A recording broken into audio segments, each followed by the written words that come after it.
Good afternoon, Bruce Youngblood, Pension Solutions Canada. Just want to react to the news on inflation and interest rates. So as you know, or as you've heard, inflation has reared its ugly head after many years of low inflation. And it's reported, the Globe and Mail reported CPI, Consumer Price Index here in Canada, 4.7% on an annual basis back last month. I have heard reports of higher numbers in the US. In any case, the Bank of Canada is holding steady for now on the rates, and also the Fed in the US is holding steady on rates. So I just thought today I'd work some background. Where do interest rates come from? And by extension, bond yields, which impact our commuted value. So interest rates come from three places. They come from inflation, they come from risk, and they come from profit. So let's say your buddy said to you, can you lend me $1,000? I'm going to need it for 3 years. You say, right.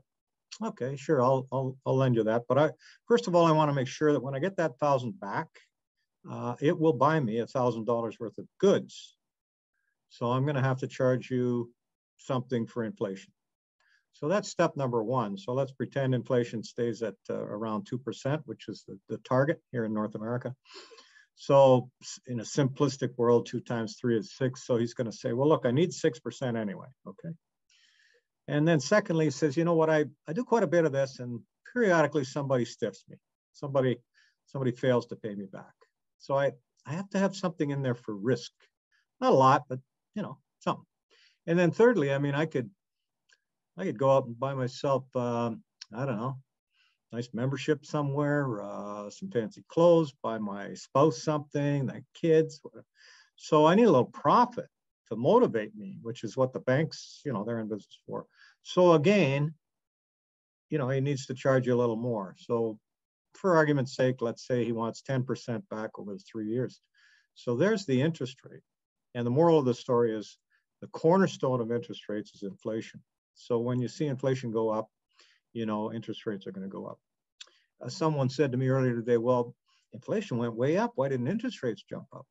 Well, the real answer is the bank wants stability.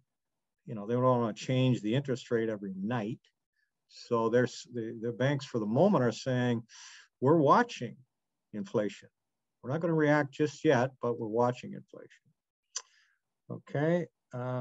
There's one other point I wanted to make. So I just want to deviate a bit and talk about bonds, bond yields, which impact the commuted value. Bonds come in many colors.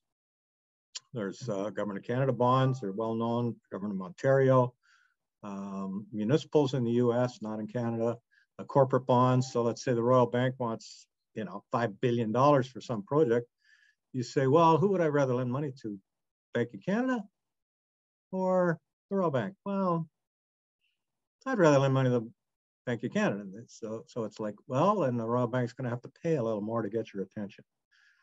The other, so it's the quality of the borrower really is the question. The other is for how long?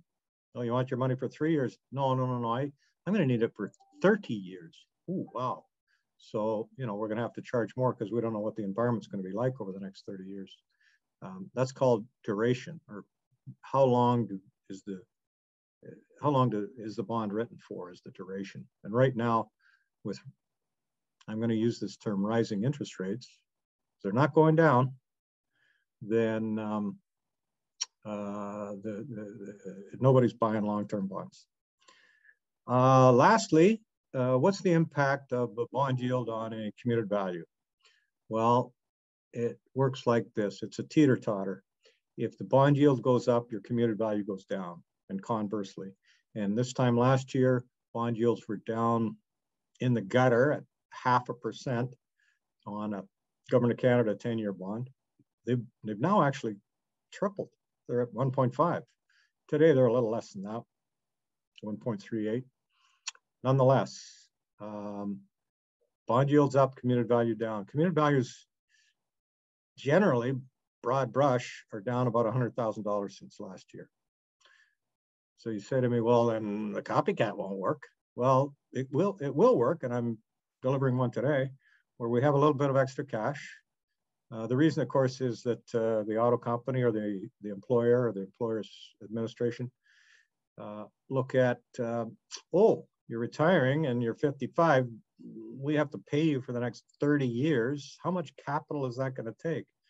Well, clearly, if there were no interest rates, you just take your annual income times 30 and you've got the number. But insurance companies are going to make money on that. So they will write the copycat based on the commuted value number. And if rates go up, the commuted value goes down, but they will continue to write copycat annuities. Anyway, have a look at our website, pensionsolutionscanada.com. I talk about some of these subjects. If you have something specific, you can jump on a 15-minute call to address your personal specific questions privately. I'm happy to talk to you for 15 minutes at no charge. All right, well, thanks for joining me today, and stay safe.